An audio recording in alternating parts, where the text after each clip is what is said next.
For guys like Ivan Stewart, it's a bruising tour of Baja. Baja, like Indy, the most historic race in off-roading. Legends like Parnelli Jones and Rick Mears have driven both. Like NASCAR, it's a battleground for manufacturer supremacy. But Baja's got more than just Ford and Chevy. Like the 24 Hours of Le Mans, Baja is an endurance contest. Man and machine versus Mother Nature. Stand by. Baja is next.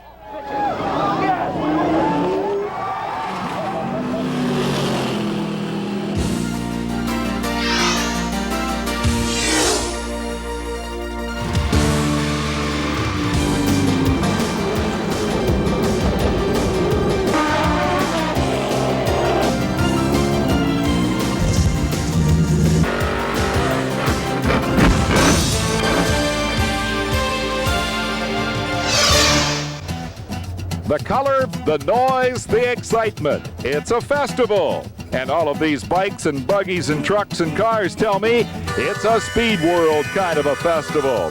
Welcome to the city of Ensenada, the state of Baja, California, Mexico. In a word, welcome to Baja.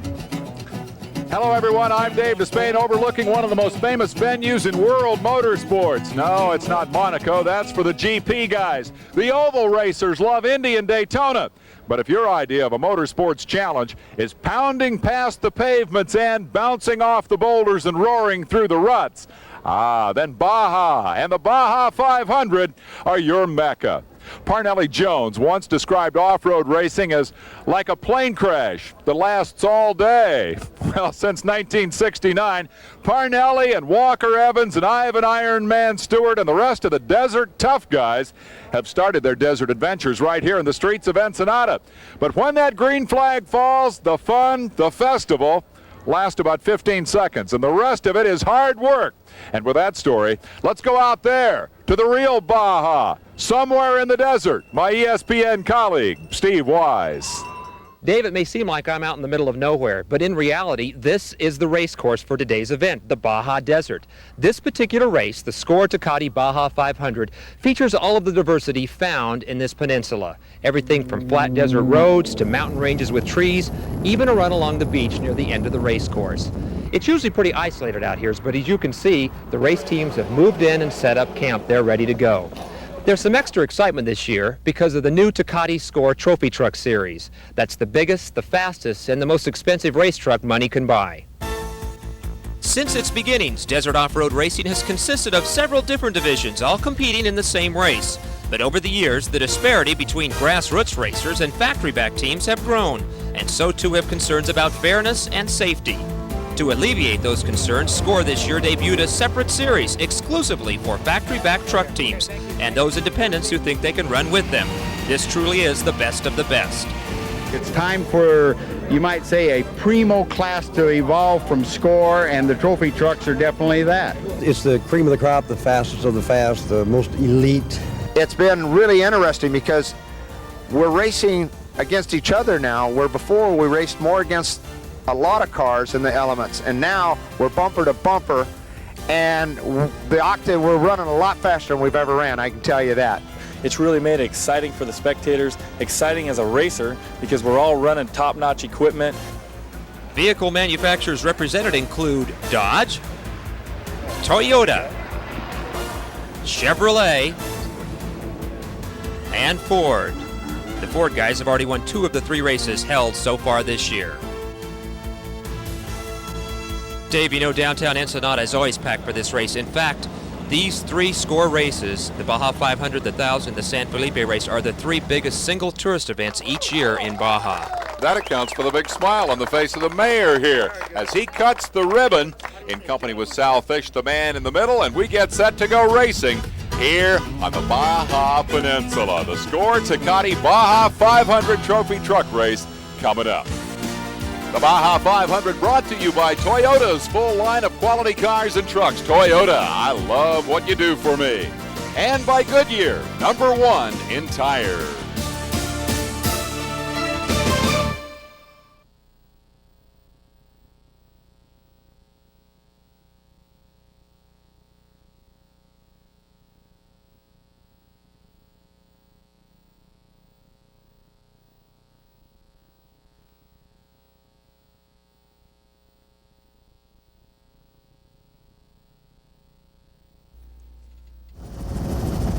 biggest day of the year in Ensenada, Mexico, as the Tecate Trophy trucks line up on Main Street and get set for this charge across the desert, down across the starting area, and then to El Alamo, where the first pit will actually be, and then, Steve, up into something called the Pine Forest. Pretty rough, pretty slow up here, Dave. This is the slow part of the course. Once they get back down to Ojos, they'll really open it up.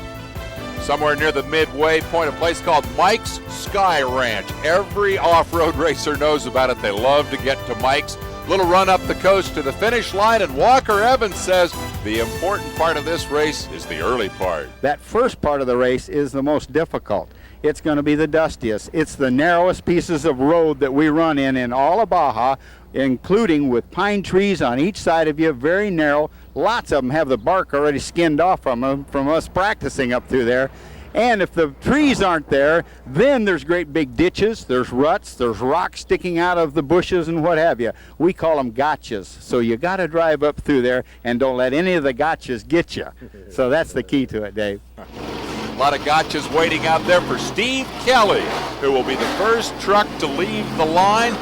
They line up on Main Street, start 30 seconds apart. Kelly and Mike Leslie entry has drawn for this first starting position, so he'll have no dust out in front of him. He'll be able to see the gotchas. The Baja 500 is underway as Kelly makes about a 10-mile run on the pavement before they actually get to the dirt, and look at the huge crowds who flock along the roadsides to watch this action here. This is high-speed stuff. They really get the gas on. Take a look at the rest of the starting lineup. Rob McCachran starts second. 29 years old, from Las Vegas, Nevada, Nevada State motorcycle champion at the age of 8. His third starting spot will be John Swift, trying to get the point lead today. Swift Motorsports. John's 33 years old, from Oxnard, California, second-generation racer. His dad, Ray, started him early. Here's the veteran from the Mears gang. Roger Mears has been doing this for 3 decades. He's got a brand new Chevy truck, and he'll start in 4th position. 5th, a 2-driver team. Bob Ritchie will share the controls of the RCR Racing entry today with Tom Baker. And as we say, they'll come from 5th starting spot. 6th, Scott Douglas. Scott's 33 years old, has had a lot of experience in the big truck and mini pickups. He's from Riverside, California. And he is, of course, the teammate on the Walker Evans Racing entry with this guy. One of the legends of the game in number 21, the big V10 Dodge, has drawn 7th starting position today. Coming from 8th starting spot, Jimmy Smith. 46 years old, from Buena Park, California. He was a former Unlimited buggy driver, and then he got the big truck, wants to compete now with the rest of the big guys. He's a character. And Frank Scoop Bessels, the buddy of Robbie Gordon, starting 9th. Frank Bessels will share driving duties with Robbie Gordon this week. Robbie's at an Indy race. And in 10th starting spot, Larry Ragland, veteran in the Chevy. That's Nelson and Nelson Racing. He's got a lot of traffic to pass here, coming from back toward the tail end of the field. 11th will be Dave Simon. Dave will also share driving duties with his brother, Paul. They've won 2 of the first 3 races this year, off to a great start. The Simon brothers leading in the points, and look who got 12th starting spot. Ivan Stewart, the Precision Preparation Incorporated Toyota. This guy has 76 career victories, 7 championships for the man who earned the nickname the Iron Man right here in Baja. And as he tries to clear the path ahead and prepare for the start, he shares an exciting weekend with a 14-year-old kid from South Dakota named Adam Rohde. Adam is sitting on Ivan's left there. As you may know, Ivan is heavily involved with the Nintendo people in a video game about Baja racing. Adam entered a contest out of 30,000 entries. He won a trip down here to do Baja with his video game hero, and for Adam Rohde, it was a weekend of firsts. I've never been in an airplane, and I'd never seen big mountains, and never seen a race.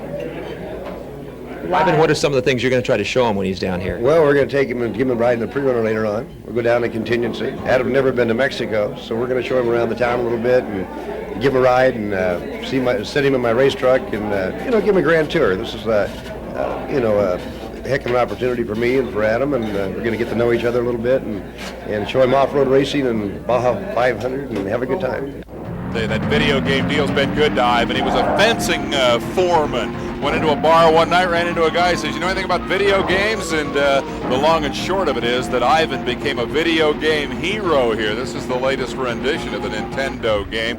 For a quarter, you can pretend you're Ivan Stewart. This is Ivan for real as he goes thundering through the streets of Baja, trying to catch the entire field here in this Score Tecate Truck Classic.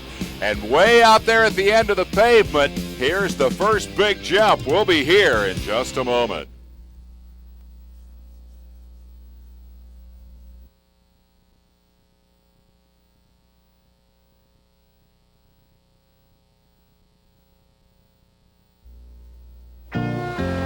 Back in Baja, we note that Paul Simon, the driver of record in the Simon & Simon Racing entry, leads the points over Rob McCachran, and thus we see that Ford dominates the Manufacturers' Championship with those two Ford trucks running up front. Simon has won 2 of the 3 races thus far. The first truck to reach the jump at the end of the pavement is Steve Kelly through the water hole, and listen to this. Hear that misfire? They obviously prepared for desert dust, but not for the water. It got to the electrics, and Kelly had to make an extended pit stop very early. Well, you hate to see troubles this early in the race. You wait all week for this thing. You get off on the start line, and all of a sudden you're 10 miles down the road and broken down right off the bat. That hurts. Hey, it could have been worse. Here is the Simon & Simon entry. The point leader never got off the pavement. They had a major breakdown and had to park it. Rob McCachran thus took the early lead in the race with the problems for Kelly, and 35 seconds behind him, here comes Roger Mears, gently up and over the top. He says, I'm not here to thrill the Mexicans, I'm here to finish the race. Well, that's a new truck. He doesn't want to get it too dirty yet. It's only his second race out. And it's a good truck. He's real proud of that piece. Here comes your third place driver. That is John Swift. He's 50 seconds back at this juncture, and that is his old truck. He's got a new one on the way, and we'll get a chance, I'm sure, to talk more about that. Next up, Bob Ritchie and Tom Baker, up and over and through the water, and you can hear the crowd. They love this. This is exciting. But for real excitement, check this out. Left side of your screen, Walker Evans. Right side, Jimmy Smith. Side by side, up and over the jump, battling for position, and whoa, making a little dart to the right goes Smith, and he gets the spot away from Walker Evans. Smith's truck is very fast on the pavement. Now here's a problem for Larry Ragland, and who's that hanging out the front? That's his mechanic and co-rider. That is Brady Stiles, and he decides we don't need a piece of this truck. Let's just get it out of the way and keep on trucking. The hood flew up at about $130. They run about 130 miles an hour on the pavement. Ivan Stewart, 5 minutes behind the leader as he leaps across the jump there and gets this race underway. McCachran grabbing the early advantage from Mears, Swift, Douglas, and Baker.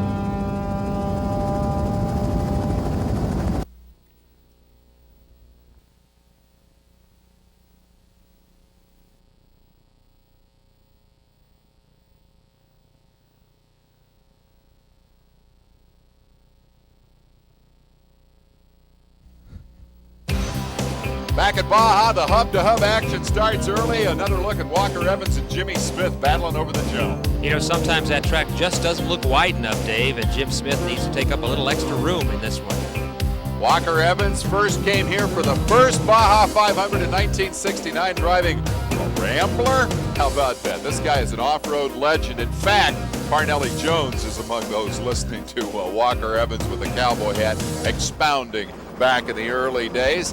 Meanwhile, your race leader, Rob McCachran, the former Las Vegas parking lot attendant who's found better ways to spend his weekend, Steve. Rob's had a lot of success in this truck. He had big shoes to fill. He took over for Robbie Gordon a few years back for Venable Racing. He's put it all together the last couple of years, won a couple of championships with that truck. He drives it real well. Let's go on board now with Jimmy Smith of the Ultra Wheels truck and get some sense of just how rough the terrain is, but conversely, how well the suspension on these big trucks handles the rough terrain. They got something like 24 inches of travel on the front suspension, about 3 feet on the back, so they can bust through some pretty good sized bumps. Now we're on board with our second camera, Walker Evans at the controls of the new V10 Dodge. Note right there in front of his right hand, you see the shift lever, clears his face shield a little bit. The thing he's holding on to is actually just a metal stub. It's a bogus little handle, doesn't really do anything, but just gives Walker something to hang on to. He says that's what makes him comfortable. He's spent a lot of time in Baja in anticipation of this event. It's called pre-running. Steve took a look. The colors painted on these vehicles are very familiar to off-road fans. It's the paint scheme of the Walker Evans race team. But these aren't race vehicles, they're pre-runners, and this is action that takes place weeks before the race itself. Pre-running is unique to off-road racing. Drivers in other forms of racing spend lots of time testing and familiarizing themselves with their race vehicles, but it's only in desert racing that the drivers dedicate so much time concentrating on the course itself. The drivers believe it's important to pre-run as many times as possible, right up to the day of the race. That's because the race course, the Baja Desert, is ever evolving. Some of the washouts get a little worse. Some of the dips and arroyos kind of get chewed out. Makes it a little bit tougher. So if you have a good idea of what you're going to be up against, maybe you can make a game plan and kind of go around some of these areas. The score course is marked early enough so all of the Walker Evans drivers can pre-run together and come up with the game plan. Fellow trophy truck drivers Scott Douglas and Class 8 drivers Brian Stewart and Scott Ledoux are anxious to get input from a time-tested Baja veteran. This is the area that's going to really be dusty. Even with a map and plenty of notes to remind you of trouble spots, you can always expect the unexpected in Baja. Pre-run vehicles need the sophisticated suspension systems, rock-tested tires, and powerful motors necessary to negotiate seemingly impossible Baja trails. But pre-running isn't done at race speed, so air conditioning and comfortable seats are also important pieces of equipment. This is, after all, the only chance these guys have to slow down, enjoy the scenery, and spend some time rubbing elbows with the locals. This is what attracted racers to Mexico in the first place. It's probably more exciting, more fun than the race itself. After all, if you need to stop and do something, you can. If you see an exciting road you want to go up and go explore it, you can. You can stop and have a sandwich along the way. Enjoying Baja, enjoying the backcountry in great vehicles, going across the terrain, it's a thrill. Unless you've ever experienced it, it's really hard to describe. But I think the pre-running is the ultimate of off-road racing. I really do. Well, this is no pre-runner. This is the race truck with no windshield. Walker knows what's coming, covers up his face shield as they run through a bit of a puddle, and he's got some cleanup work to do to maintain his visibility. Meanwhile, Ivan Stewart is about to put a pass on Larry Ragland, who continues to struggle a little bit. For Ivan Stewart, a Baja tradition, he comes here to celebrate his birthday. Happy birthday to you. Happy birthday to you. Happy birthday, dear Ivan. Happy birthday to you.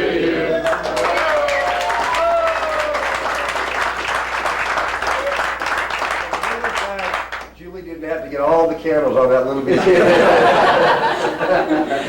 Thank you, guys. 49 candles on the birthday cake this year as Ivan celebrates the birthday. The crew are not singing happy birthday. They want to know how things are going out there. Like those guys are getting away from us a whole lot. Larry Ragland is real easy to catch. Richie's real easy to run with. You know, it's a long race. We're pretty early yet. I don't want to have a flat out here or something. It's amazing. Well, one note is Ivan doesn't drive with a co-driver, so he doesn't have anybody to help him change that flat. His crew is ready for the mandatory pit stop. That's going to be coming up when we come back with more of the Baja 500. McCachran leads it, Mears 33 seconds back, and Ivan Stewart passing people. Stay with us.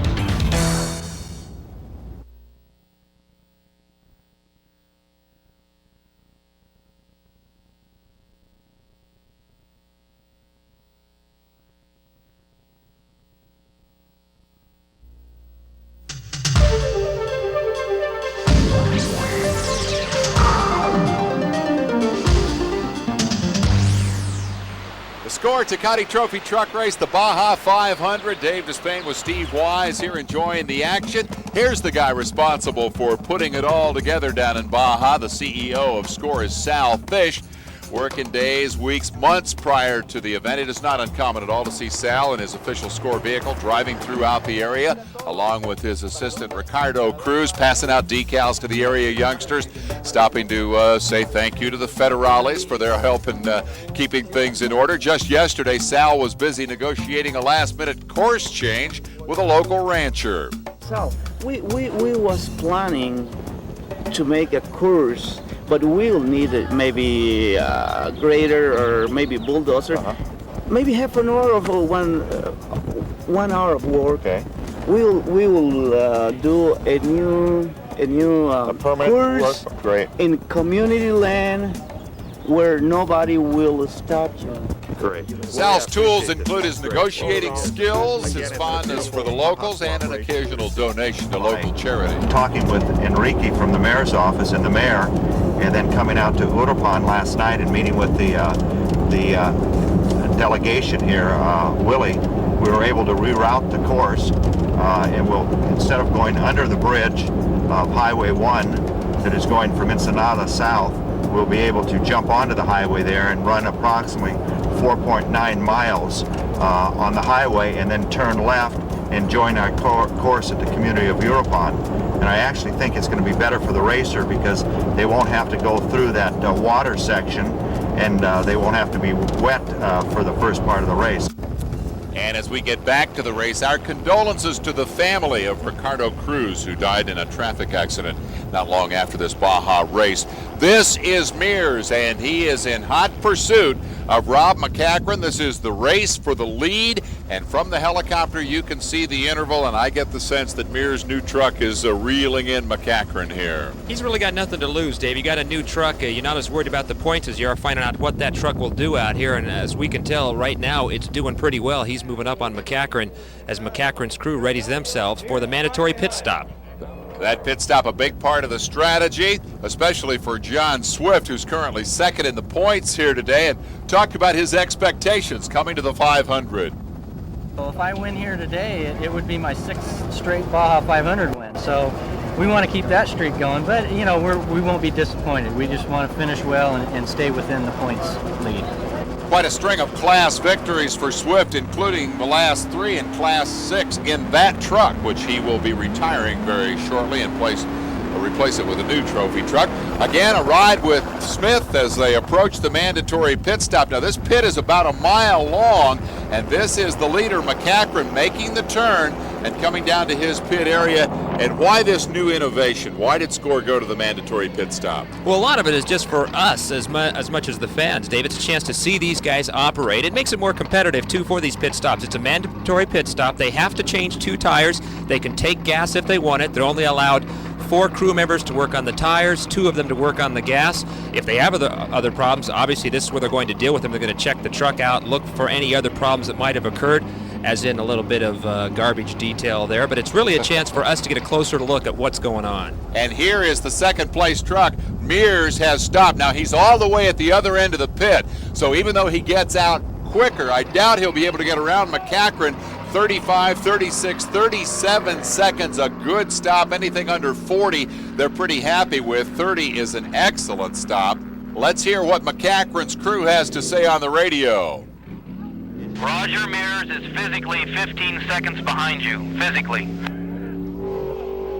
And there is Mears. You can see the 15 seconds. Now that means that Roger Mears is now the leader of the race, because race leadership is determined by corrected time, and Mears actually started a minute behind McCachran. So now he's 15 seconds behind.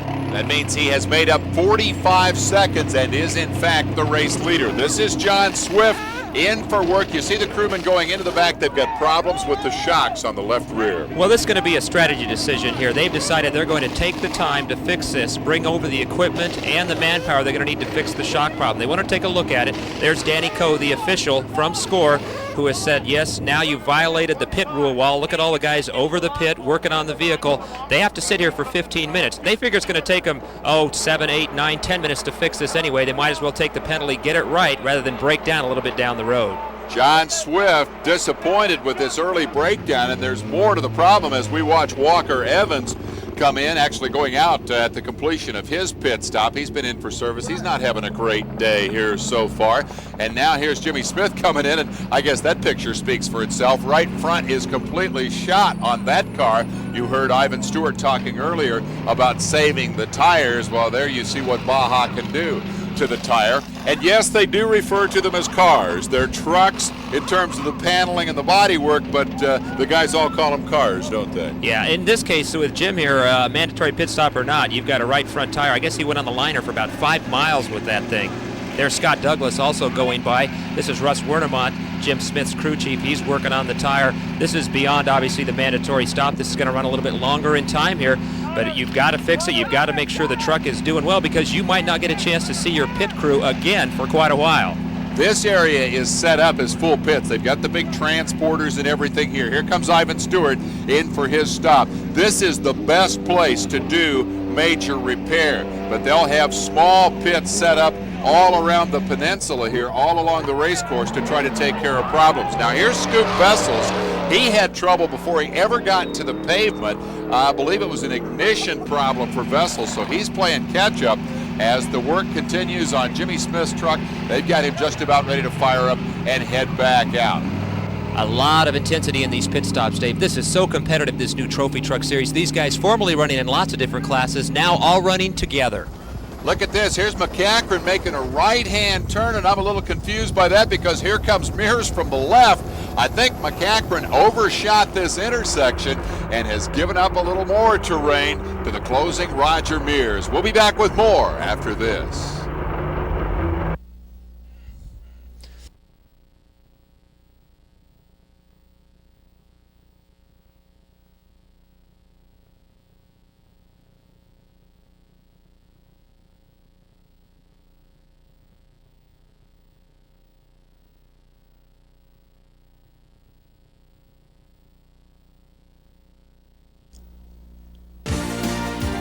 Speed World coverage of the Baja 500 being brought to you by the new Dodge, a division of the Chrysler Corporation.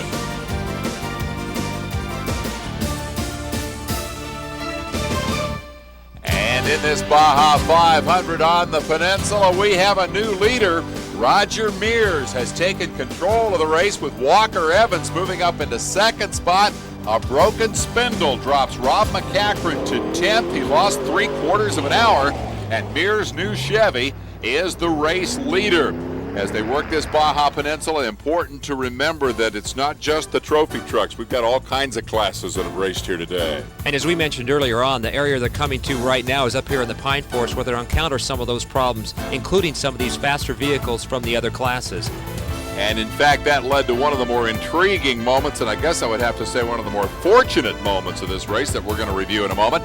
Mike's Sky Ranch is where they turn for home, back across the peninsula to the coast, and the run to the finish at Santo Tomas. Check this out.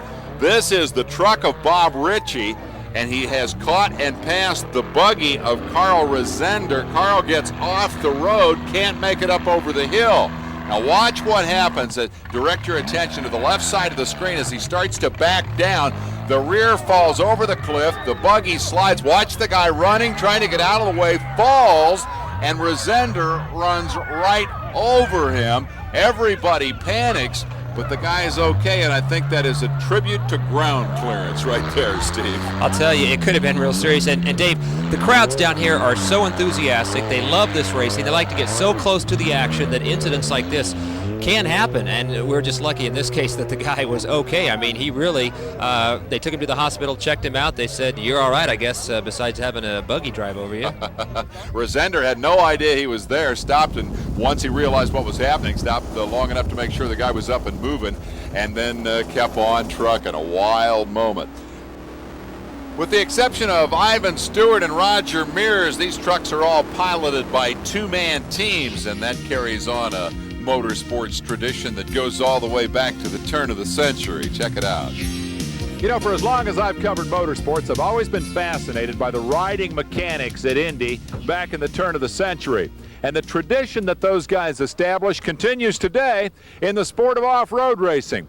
I understand the guy on this side of the truck. I understand race drivers. They've got the wheel in the hand, the throttle to stomp on, and to some extent, they've got control over their own destiny. But think about the co-driver. He's going just as fast as the driver over all the same rocks and bumps, but he has nothing to do but hang on. I understand the driver. I'm real curious about the co-driver sitting over here in the passenger seat. I was formerly with the Rough Rider team, Rob McCachran.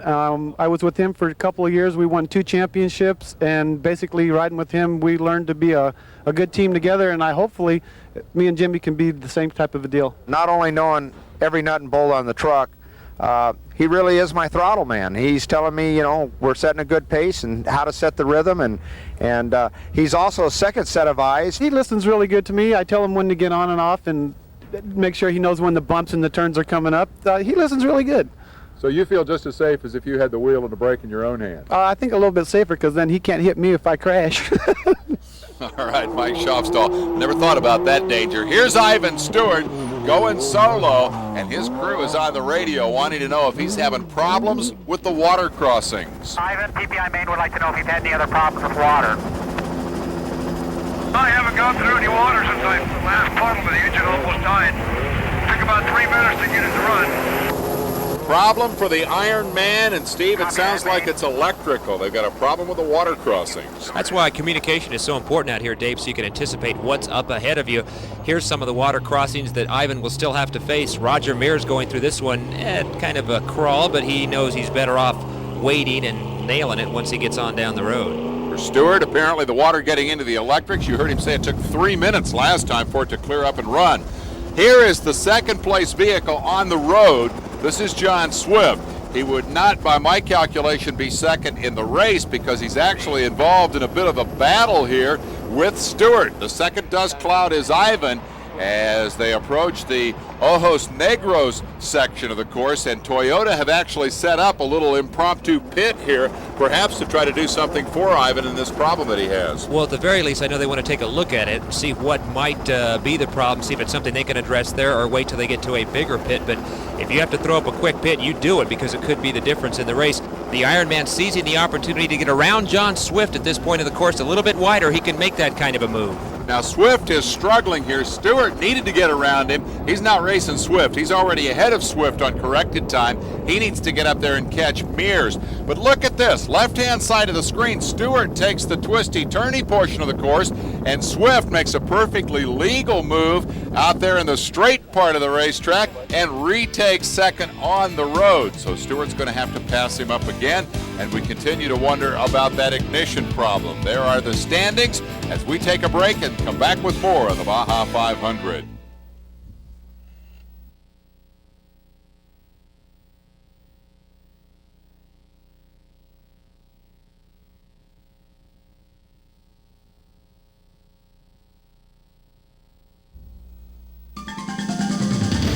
Throughout the run-up to this Baja 500, I've heard over and over again the quote, "The race really starts at Ojos Negros," and so we came to check this place out. Here's what we found. This sleepy little community, once in fact the capital of the state of Baja, appears to have been rather left behind by the progress of the 20th century, and yet this place will play a pivotal role in this race, and here's why. Up until now, the course has been very tight, very technical, particularly in the pine forest. Not a lot of opportunity to pass, a lot of slow going. But the race changes character here. The course opens up. A lot more speed, a lot more opportunity to stretch the legs on these 700 horsepower trucks. And so, at the pivot point of the Baja 500, what is the reaction of the local community? I think it's safe to say that the Saturday swap meet is of a great deal more interest here than the big race that is about to blast through checkpoint 4, 3 or 4 miles down the road. We talked earlier about the economic impact on Ensenada. I guarantee you Roger Mears will not stop and shop in Ojos Negros today. He wants to build on the lead that he has established with this new truck. And listen to him screeching the tires there. He's real proud of this new piece and thinks it's going to win him some races. Give a listen. I'm just so proud of it. It's so fast, so much fun to drive. I'm just having more fun than I've ever had racing my whole racing career. I'm just having a ball. Well, Roger's the rabbit, but I'll tell you, he's got a hound on his tail because Ivan Stewart is closing in. Unfortunately, Ivan has a problem. Let's eavesdrop on the radio. All right, Ivan, as soon as you turn onto the pavement, we're on your left-hand side. Pull in the middle of where you see our trucks. There's a big hole ahead of us. You got to miss that hole. Come in where you see Ron standing in the road in a driving suit. Why are we stopping? What are we stopping? I think you can make out the urgency in Stewart's voice as Swift comes through the checkpoint just before this unplanned Toyota stop. Here comes Ivan Stewart. Ivan said, why are we stopping? Why are we stopping? I think that electrical problem is a forgotten moment for him. He's thinking about catching mirrors. Instead, they're going to talk him into the pits to check the alternator. He's waving at you right now. Pull in where you see him, not before. Where you see him. Okay, turn in. Heard the reference to a hole there in that pit area that they want to avoid. That's why they felt it was critical to talk him in. Stewart, frustrated by all this, takes the opportunity to clean up. He said, no, I don't want to drink. I want to get going. Here is the electrical work going on, and we were fortunate enough to have our man on the scene there to report. Let's hear from Steve with Ivan. Ivan, it looks like you and John Swift were having a great race coming to the pine forest. Yeah, you know, he's got his Class 6 car. He just goes fast enough to make a lot of dust. You know, he's not running up to speed, but you know, he's just he has the right to be out there. I mean, he's just not going very quick, you know. Tell us about what's going on with your car. Well, we lost the alternator. Biggest problem we have now. We got several little things going on. Every time I hit the water, we're getting a short someplace in the electrical system. Biggest thing now is the alternator. Roger Mirror. We can run him down, but I just got to get going. That's what I was going to ask you. There's a lot of racing to go. What do you do from here on out? Do you try to stay in control and not get too overhyped? I've got to get the charging system going again. Once that's good, I quit worrying about that and we can go. If we don't have any more problems, we can chase him down. We picked up quite a bit of time on him in the pine forest when I want to. It's just a matter of, I got to run clean. We got to go. We got to get going. He said over and over, got to get going, got to get going. No racer likes to sit there, especially when your prey is there in front of you. You heard Ivan talking about the Class 6 truck of Swift. What Ivan Stewart does not know, but which John Swift knows all too well, is this truck is still running on only one working shock absorber on the left rear. They have two of those big 3-foot-long shocks. You saw them stop earlier to fix one of them, but they only had one shock at the main pit. The other one was all the way across the peninsula.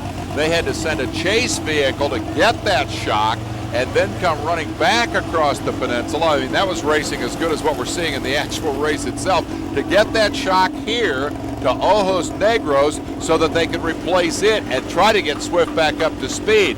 Considering that this guy is racing in his old Class 6 truck with one broken shock absorber, he's having a heck of a run. John, talk to me a little bit about the pressure from Ivan Stewart. I hear you guys were having a pretty good race. Tell me about it.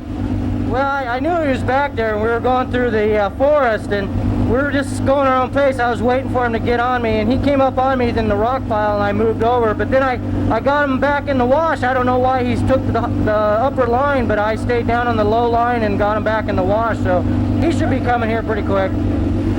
Once your car's healthy again, turn the fans off. They want the fans off as they continue to work. Once the truck's healthy, you're going to have him to race again, do you think? Well, we're running the car about as hard as we want to run it today. We got a long ways to go. This is still only halfway into the race, so we want to get to the finish. So we'll get to the beach and see how we're doing, and then maybe turn it up then. Good luck out there.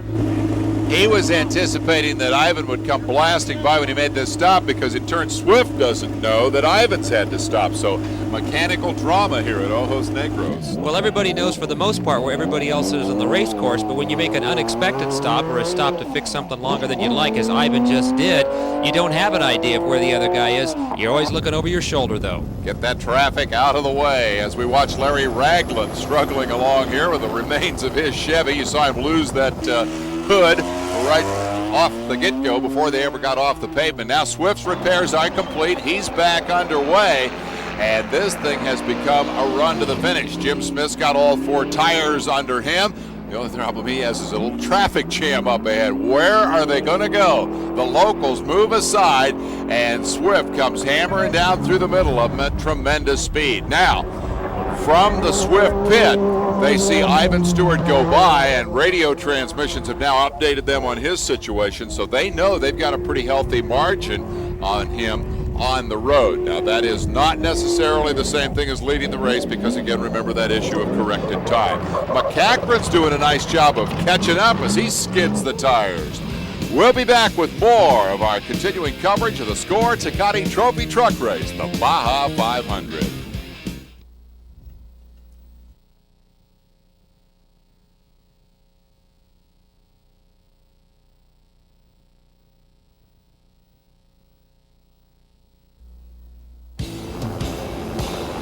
Back at Baja, the birthday boy, Ivan Ironman Stewart, in pursuit of his 5th consecutive overall victory in this great race, has taken the lead.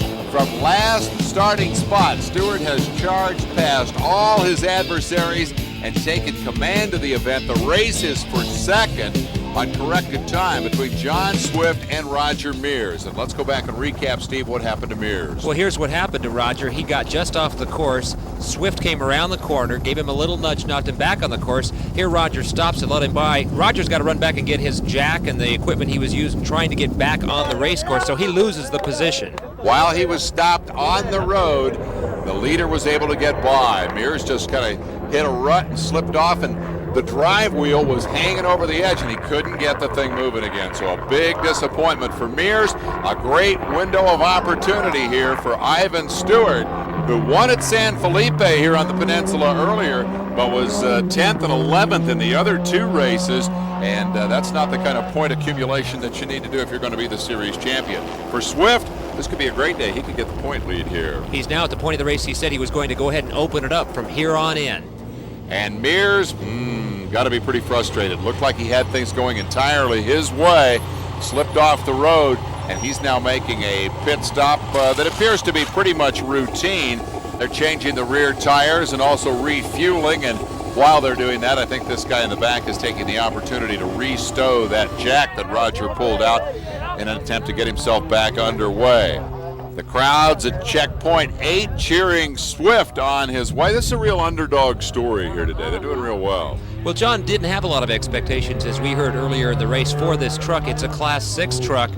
He really just wants to get out here, accumulate some points along the way, and then when he gets his new truck, he feels he can be much more competitive in the Trophy Truck Series. And you'll see that new truck in our next ESPN telecast. For the moment, as they hit the coast of Baja, it's all Ivan Stewart's day. It's got to make him nervous getting that close to the water, the way that electrical system's been behaving, but he'll keep her out of the ocean. This is a part of the course Ivan is real familiar with. He lives in the San Diego area, comes down here a lot, this run along the ocean, knows every one of these roads. There are some options, and not a lot of them, but he really knows this area well. He pre-runs down here a lot. It's a big advantage when you're coming down to the final miles of the race to be so familiar with the race course. Great shot of a great piece of equipment, this new Toyota mid-engine truck. The engine's actually behind him. He sits in the dead center of the driver's compartment and right up close to the windshield to make way for that engine. Yes, it's a pickup truck, technically, but a lot of people compare it to a Formula One race car. Meanwhile, in the VIP suites here at the finish line, San Tomas, the fans beginning to gather. Adam Rohde waiting there along with the rest of the fans. Adam, of course, is, look at this. We've got Swift off the road. Very late in the going here. That looked like a pretty minor excursion, but you can see the wheel prints. I'll bet that was an exciting moment as he locked up the brakes trying to get her woed. And now here comes Mears, and we have a report that he has had this thing on its top.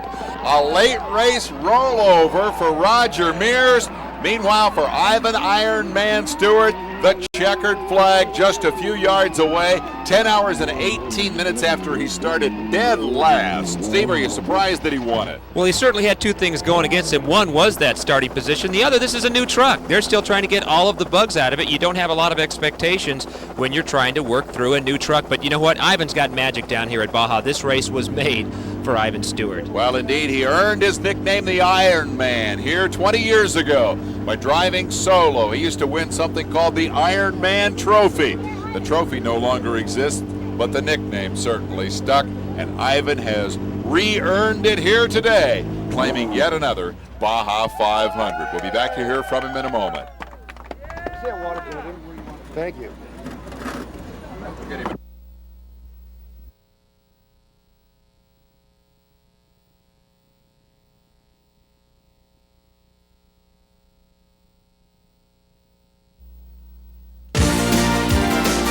Speed World coverage of the Baja 500 has been brought to you by Toyota and their full line of quality cars and trucks. Toyota, I love what you do for me. And by Goodyear, #1 in tires.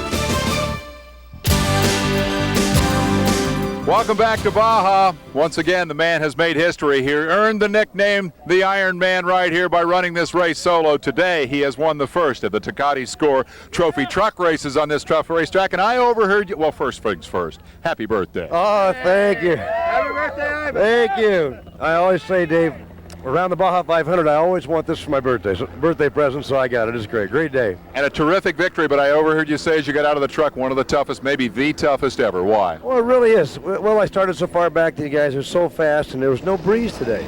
I'm not sure we mortals can appreciate what it takes to work your way from the back of the pack all the way to the front in a field like this. You've talked about the dust.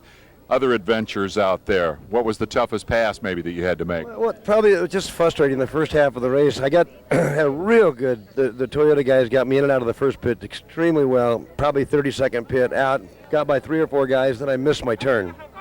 Went down about 3 miles too far and had to come back, and every one of the guys I fought so hard to get by were back in front of me again. Jimmy Smith, and oh man, I struggled today, let me tell you.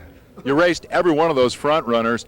Who did you think was the guy that you were going to have to beat? Did somebody sort out of that field as your primary competition? Well, Dave, there's always guys you're concerned with. Walker Evans always, when he's up front. Larry Ragland was up front for a while. Roger Mears was a surprise. I never underestimate Roger Mears himself as a driver. His equipment, he didn't have a lot of test time on it. It's a new truck. And he really surprised me that he was out there as long as he was and as tough as he was. Like, we finally started gaining on him up around Mike's Sky Ranch, but he was tough. He was a real surprise, actually. I was glad to see Roger do so well. He's running behind me, I think, too. I hate to ask you this, but you celebrate your 49th birthday with another Baja 500 victory, and I have to ask, how many more, how much longer? This is hard on a guy. It is hard on a guy. Well, as long as I keep winning, I'm going to stay here. As long as the fans enjoy having me down here. I love doing it, so you never know. As long as I keep winning them, South puts them on, I'll come down and race them. Congratulations, Iron Man. Thank you very much. I got to thank BF Goodrich, too. We didn't have a flat all day. Let me tell you, that is a testimonial for a tire, let me tell you, Dave. I'll tell you what, that guy's in good shape. He looks like he could do this for 15 more years. Some 15 minutes later, here comes John Swift to the finish line, second on the road, and as it turns out, second on corrected time. A terrific run for the Rough Rider. How frustrating is it not to win it, or is this a victory given the difficulties you had to overcome? With what we overcame today with our shock problems, a second place is wonderful. And with our car we're running our old Class 6 Explorer, and I tell you, this car still has it in it. Roger Mears coming in third, and this has got to give a lot of confidence to Roger and his entire team. You know, last year, Dave, a disappointment for him. Only raced in 2 off-road races, only finished 1 of them. This has to make him feel real good, even though he did have some problems today. I guarantee you, all he's gonna talk about is the disappointment, because he thought he had this race won today, beat the truck up pretty badly, and one of those off-road misadventures cost him the lead. I hit a deal that just a ledge that a wheel fell clear down in, and you know, not the tire's fault, but just one of the things, and when it did, it took me off the road, and I hung one wheel off the side of the cliff, and I spent 20 minutes trying to get it jacked up to get it back on the road, and that's what got me. Describe the frustration of that. You've got the race under control. You're having more fun than you've ever had in your life. You know you're not just going to beat them, you're going to kill them. And then for 20 minutes, you're trying to get the thing jacked up. Tell me how that feels. Well, I'll tell you, it was really frustrating. I mean, I was too damn tired, though, to be very mad. It's hard work racing Baja. Stewart wins it over Swift, Mears, McCachran, who battled back, and Larry Ragland, who finished 5th. There's the rest of your top 10. And with the second place finish here today, Swift will take over the championship point lead. The stragglers continuing to wind their way back to the finish line long past dark. And Steve, my opportunity to ask you for a final thought on what we've seen today. Well, as usual, Dave, this was a battle of attrition. Nobody had the perfect race. They all had downtime, but they were able to make it to the finish line. Bob Ritchie coming in there picking up some points. If nothing else, you don't quit until they tell you to quit. We're going to have more of this action at the Ultra Wheels Fireworks 250. You'll see it Sunday, July 31st, 12:30 Eastern Time here on ESPN. We certainly hope you've enjoyed it. Our congratulations.